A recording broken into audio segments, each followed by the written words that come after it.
I'm Annie Turner. I live in Ferry Road, Rye, East Sussex. Before then, I lived in Iden. Loved it very much because it's country. But over the time, I knew it was going to happen that I would have to come into Rye because of all the amenities, as I get older, being closer at hand. In 2011-12, something at Bordering, I went down to stay in my son's property in Twiddle in Gillingham in the Medway Towns, where I was born. I found many good friends there, but I missed Rye and this area of East Sussex too much, and I came back within the 2 years. I was born in the Medway Towns, and the town was next door to Gillingham, Chatham, and I grew up there. After the war, my father worked very hard to get us all abroad, which was the island of Bermuda. Oh yeah, and we spent the rest of our lives there. It's only 23 miles long, but the government and the powers to be in England at the time decided to close many dockyards, which my father was in Chatham, down most places in the world, and Bermuda was hit. When we came back, I just continued my schooling, 16, and had no idea what I wanted to do. I seemed to meander around and do all the kinds of jobs I like to do, and ended up literally in the public house trade, which I took to like a duck takes to water. And one of my first employers said, "For you behind the bar, Anne, is a natural." He said, "But you really got to work on your mathematics." You learnt a lot about people, that's for sure. Learnt a lot about myself. And from there I progressed and went in working in the hotel trade here in Rye, way back when I was 30. 79 now, so worked over there. Worked at not all the hotels in Rye, but a few, and predominantly the Hope Anchor, where I was housekeeper. And very interesting, once again, working with people. People in this particular trade, like public house and hotel, where they are in your face. And it's okay if they're happy, but if they're not, you've got to have a silver tongue. I knew something was really missing in my life because it was always very, very shallow indeed. It didn't bother me because that's the way I liked it. Relationships are not my forte. And that was proven by the fact I was married 4 times. Can't blame the poor men. They thought they had a strong woman who appeared to be strong, but wasn't really. But at the same time, they were weak men, nothing wrong with that, wanting to lean on a strong woman. So I married for all the wrong reasons. Anyway, my sister, who, bless her heart, does not want to know the Lord, but she was used powerfully by him in this instant. She was so tired of seeing me sort of going away from Rye and coming back, and saw me walking along the road towards her house carrying my plastic bags. With dread, she looked at me through the window. She decided to try and get me a place to live here in Rye. And bless her heart, she did. In the height of the summer, she pushed them up the road. She ploughed straight through the tourists, which she had no time for.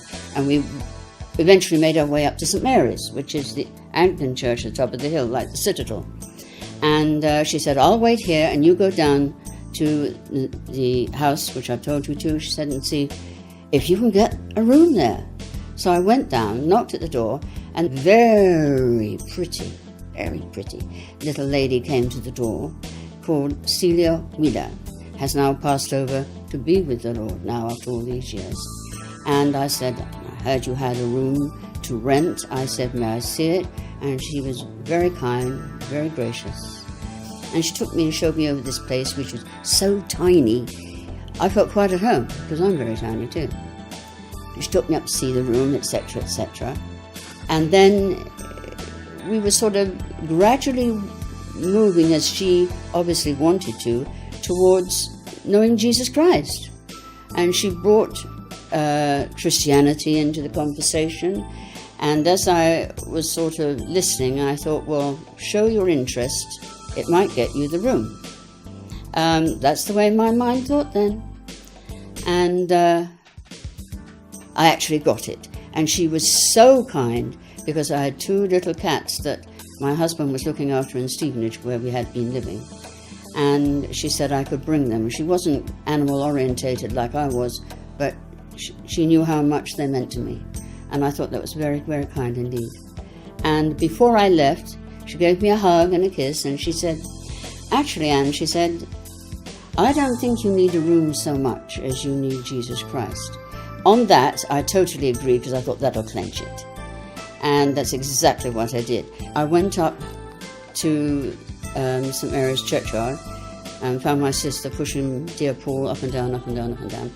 To which she said, well, did you get it? And I said something fatal for my sister, but it was the truth. I said, well, I don't know. I said, all we did was talk about Jesus Christ. To which my sister went, good grief! Got hold of the pushchair and shoved it out of the churchyard, and boom, boom, boom, boom, boom, all the way down to where she lived in Marley Road. But the fact remains is, she was used. I know she was used, and I've told her she was used by the Lord, lovingly, to get me 1, out of my sister's hair, and 2, a roof over my head, and eventually my husband, who came and joined me, and for that period of time. And in the process of knowing a Christian lady who loved Jesus so much, and I say that with all my heart, because she did, because she put up a lot of stick from me, because I gave her a lot. But I'll never forget that lady, not ever. Then in 1998, I eventually got my flat in Pottingfield Road, which is on the Tilling Green estate, and that meant I was in a position to work full time. Eventually, I got work, and that was at the Hope Anchor Hotel. But in that process, Celia Wheeler took me to many churches, took me over many, many places, introduced me to many people, and we had many people from the churches that she would put on lunches for us, and she'd bring people in off the street just to have a bite to eat or something. It was really wonderful, and it was a whole different way of life that I'd never known before. I wish I could say, as many can, there was a definite point in time where you knew that you knew that you knew that you were born again, you made a commitment, and you had become a Christian. With me, I have to admit, and many others are the same, I found this out, it was gradual. And it's been gradual ever since. It's been growing ever since and getting deeper. It's the deepness I look for with the Lord, knowing Him deeper. Jesus Christ being in my life from, let's say, 84 onwards. In comparison with the rest of my life prior, there is no comparison. There is none. The time before, right the way through my life, the exception was before 10 years old, which was a normal life. But back to 10 years old was a living hell. And there was no peace, not God's peace anyway. I have to admit, I said one evening to my husband, when I had introduced him to my Christian friends when I was living at Chapel Cottage in Iden, the poor man whose sickness was alcoholism.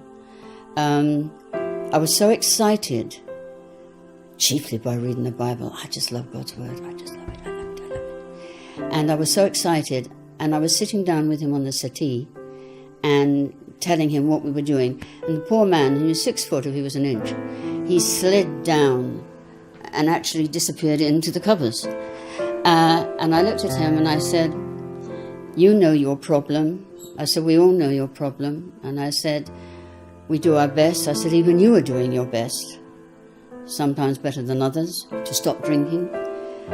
And I said, "Living with you more and more now is once again, a living hell. I said, but if I had to go through it all over again to meet Mrs. Wheeler, and therefore, subsequently, the Lord Jesus Christ, I said, I'd do it. Because I said, I'm so happy. I don't even know if I have the words other than happy, which seems very lame at this moment in time. I had a lot of time on my own, and I would read the Bible, and Mrs. Wheeler bought me a Good News Bible. My first Bible was a Good News Bible, and I loved it, and I devoured it. I could not read it enough. From Genesis to Revelations, I kept reading it and reading it and reading it. And it wasn't just studying it, it was allowing it to, devouring it so much that it actually fed my spirit, which I didn't know at the time.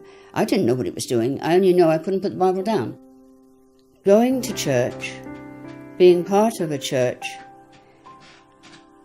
for me was first when things were really, and I use the word in all its true sense, diabolical for me in my life. I was searching, even though I didn't know I was searching. I just knew. And I remember years and years and years prior, when my son was knee-high to a grasshopper. I was in our home in Medway Towns, and I was doing some washing in the kitchen sink. And I remember putting my hands down in the suds, looking down the garden at my husband doing the gardening, and my little boy, what was he doing? Oh, he was making worms' houses. And I remember putting my hands in the sudsy water, and I said out loud, and I do not know where it came from, but it was the truth. There's got to be more to life than this. There's got to be. Fortunately or unfortunately, depending on your train of thought, I did the hard way, and it continued to be a living hell until I got, by God's grace, my act together and found a church that actually accepted me. I mean, we're always thinking, oh, I hope I will like them. How do you know they might not like you? I mean, you're not perfect. I wasn't perfect. And the Baptist Church have put up with a lot from me. I know they have. I know only too well, and I've tried to think of every excuse under the face of the sun where I was holier than thou. No, I wasn't. No, I wasn't. They put up with me. They've given me love and companionship, even when they might not feel like doing it. And in this world, that's where you'll get it from. Whatever they may feel in the church, they will put their arms around you and hug you. I never stopped thanking him, praising him for who he is, and hopefully worshipping him by following what he tells me to do. Not necessarily very well, but I always thank him, and always, always, always for his faithfulness, because it never, ever ends. It really is new every morning. It really is.